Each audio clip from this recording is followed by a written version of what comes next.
Hi ಸ್ನೇಹಿತರೆ, welcome to our channel Mithun Raj ಅಡುಗೆ ಮನೆ. ಇವತ್ತಿನ ವಿಡಿಯೋದಲ್ಲಿ ಸ್ಪೆಷಲ್ ಆಗಿ ನಾನು ಆಲೂಗಡ್ಡೆ ಸಾಗು ಅಥವಾ ಆಲೂಗಡ್ಡೆ ಮಸಾಲೆನ ತೋರಿಸ್ತಾ ಇದ್ದೀನಿ.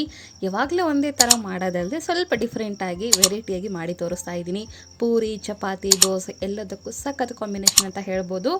ಇನ್ನೂ ಹೆಚ್ಚಾಗಿ ಅನ್ನದಲ್ಲಿ ಕೂಡ ಸಖತ್ತಾಗಿ ಇರುತ್ತೆ. ಯಾವ ಥರ ಮಾಡಬೇಕಂತ ಹೇಳ್ತೀನಿ ಬನ್ನಿ. ಮೊದಲನೇದಾಗಿ ಒಂದು ಪಾತ್ರೆಯಲ್ಲಿ ಒಂದು 3 ಸ್ಪೂನಷ್ಟು ಎಣ್ಣೆ ಹಾಕ್ತಿದ್ದೀನಿ. ಎಣ್ಣೆ ಸ್ವಲ್ಪ ಜಾಸ್ತಿ ಇದ್ದರೆ ಚೆನ್ನಾಗಿರುತ್ತೆ, ಅದಕ್ಕೋಸ್ಕರ. ನೆಕ್ಸ್ಟ್ ಸಾಸಿವೆ ಒಂದು ಅರ್ಧ ಸ್ಪೂನಷ್ಟು ಹಾಕ್ತಿದ್ದೀನಿ. ಒಂದು ಮೀಡಿಯಮ್ ಈರುಳ್ಳಿನ ಈ ಥರ ಉದ್ದದಾಗಿ ಕಟ್ ಮಾಡಿಕೊಂಡು ಹಾಕ್ತಾ ಇದ್ದೀನಿ.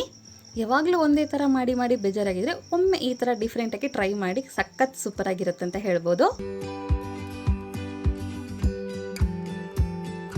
ನೀಟಾಗಿ ಇವೆಲ್ಲ ಫ್ರೈ ಮಾಡ್ಕೊಂಡಿದ ನಂತರ ಇದಕ್ಕೆ ಇವಾಗ ಸ್ವಲ್ಪ ಕರಿಬೇವು ಹಾಕ್ತೀನಿ.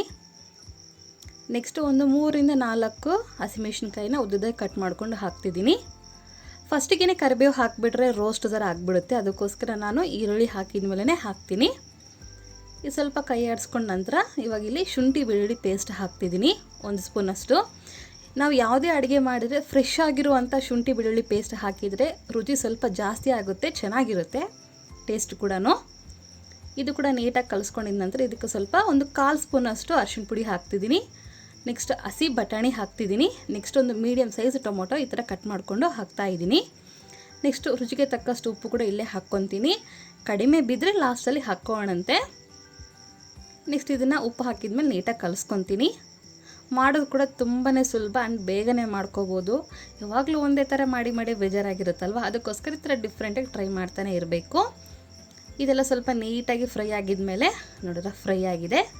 ಇನ್ನೊಂದ್ಸರಿ ನೀಟಾಗಿ ಕಲಿಸ್ಕೊತೀನಿ. ಇವಾಗ ಇದನ್ನು ಮಸಾಲೆನ ಆ್ಯಡ್ ಮಾಡ್ಕೊತಾ ಹೋಗೋಣ. ಧನಿಯಾ ಪುಡಿ ಆ್ಯಡ್ ಮಾಡ್ತೀವಿ ಒಂದು ಅರ್ಧ ಸ್ಪೂನಷ್ಟು. ನೆಕ್ಸ್ಟ್ ಗರಂ ಮಸಾಲ. ನೆಕ್ಸ್ಟ್ 1 ಸ್ಪೂನಷ್ಟು ಖಾರದ ಪುಡಿ ಹಾಕ್ತೀನಿ.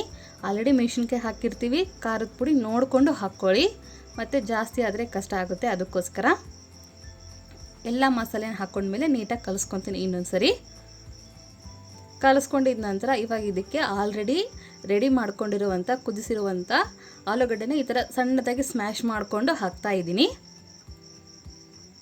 ಹಾಕಿದ್ಮೇಲೆ ಸ್ವಲ್ಪ ನೀರು ಹಾಕ್ಕೊಂಡು ಕನ್ಸಿಸ್ಟೆನ್ಸಿ ಯಾವ ಥರ ಬೇಕೋ ಆ ಥರ ಅಡ್ಜಸ್ಟ್ ಮಾಡಿಕೊಂಡು, ನೀರು ಎಷ್ಟು ಬೇಕೋ ಅಷ್ಟು ನೋಡಿಕೊಂಡು ಹಾಕ್ಕೊಂಡು ನಂತರ ಈ ಥರ ನೀಟಾಗಿ ಕಲಿಸ್ಕೊತಾ ಹೋಗ್ತೀನಿ.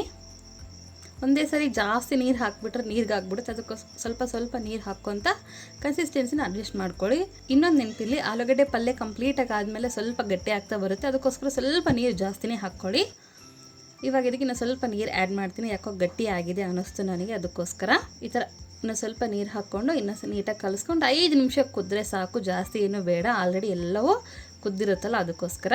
ಈ ಒಂದು ಆಲೂಗಡ್ಡೆ ಪಲ್ಯ ಚಪಾತಿ, ಪೂರಿ, ಇಡ್ಲಿ, ದೋಸೆ ಮತ್ತು ಅನ್ನಕ್ಕೆ ಕೂಡ ಸಖತ್ತಾಗಿ ಟೇಸ್ಟಾಗಿರುತ್ತೆ. ನೋಡಿದ್ರೆ ಒಂದು 5 ನಿಮಿಷ ಆದಮೇಲೆ ಯಾವ ಥರ ಆಗಿದೆ. ಇನ್ನೊಂದ್ಸರಿ ನೀಟಾಗಿ ಕಲಿಸ್ಕೊಂಡು ಇವಾಗ ಇದಕ್ಕೆ ಲಾಸ್ಟಲ್ಲಿ ಸ್ವಲ್ಪ ಕೊತ್ತಂಬರಿ ಹಾಕ್ಕೊಂಡು ಸರ್ವ್ ಮಾಡಿಕೊಟ್ರೆ ಸೂಪರಾಗಿರುವಂಥ ಆಲೂಗಡ್ಡೆ ಪಲ್ಯ ರೆಡಿಯಾಗಿರುತ್ತೆ. ಎಷ್ಟು ಸಿಂಪಲ್ ಅಲ್ವಾ, ಆರಾಮಾಗಿ ಮಾಡ್ಕೋಬೋದು, ಈಸಿಯಾಗಿ ಮಾಡ್ಕೋಬೋದು, ಬೇಗನೆ ಮಾಡ್ಕೋಬೋದು. ಚಪಾತಿಗೂ ಸೂಪರಾಗಿರುತ್ತೆ, ಪೂರಿಗೆ, ದೋಸೆಗೆ ಮತ್ತು ಅನ್ನಕ್ಕೆ ಎಲ್ಲಕ್ಕೂ ಸೂಪರ್ ಅಲ್ವಾ. ಖಂಡಿತ ಟ್ರೈ ಮಾಡ್ತೀರ ಅಂದ್ಕೊಂಡಿದ್ದೀನಿ. ಇವತ್ತಿನ ವಿಡಿಯೋದಲ್ಲಿ ನಾನು ಆಲೂಗಡ್ಡೆ ಸಾಗು ಮಾತ್ರ ತೋರಿಸ್ತಾ ಇದ್ದೀನಿ, ಪೂರಿ ತೋರಿಸ್ತಾ ಇಲ್ಲ. ಯಾಕೆ ಅಂತಂದರೆ ಆಲ್ರೆಡಿ ಪೂರಿನ ಅಪ್ಲೋಡ್ ಮಾಡಿದ್ದೀನಿ ನನ್ನ ಮಿಥುನ್ ರಾಜ್ ಅಡುಗೆ ಮನೆ ಅನ್ನೋ ಚಾನಲಲ್ಲಿ. ಇಂಟ್ರೆಸ್ಟ್ ಇದ್ದವರು ಒಂದ್ಸರಿ ಹೋಗಿ ಚೆಕ್ ಮಾಡಿ. ನಾನು ಕೆಳಗಡೆ ಡಿಸ್ಕ್ರಿಪ್ಷನ್ ಬಾಕ್ಸಲ್ಲಿ ಕೊಟ್ಟಿರ್ತೀನಿ. ಪ್ರತಿಯೊಂದು ಪೂರಿನೂ ಪರ್ಫೆಕ್ಟಾಗಿ ಉಬ್ಬಬೇಕು, ಅದಕ್ಕೆ ಯಾವ ಥರ ಟಿಪ್ಸು ಮತ್ತು ಯಾವ ಥರ ಫಾಲೋ ಮಾಡಬೇಕು, ಹಿಟ್ಟನ್ನು ಯಾವ ಥರ ಕಲಿಸ್ಕೋಬೇಕು ಅನ್ನೋದು ಪ್ರತಿಯೊಂದು ಎಕ್ಸ್ಪ್ಲೇನ್ ಮಾಡಿದ್ದೀನಿ. ಸಖತ್ತಾಗೆ ಬಂದಿದೆ.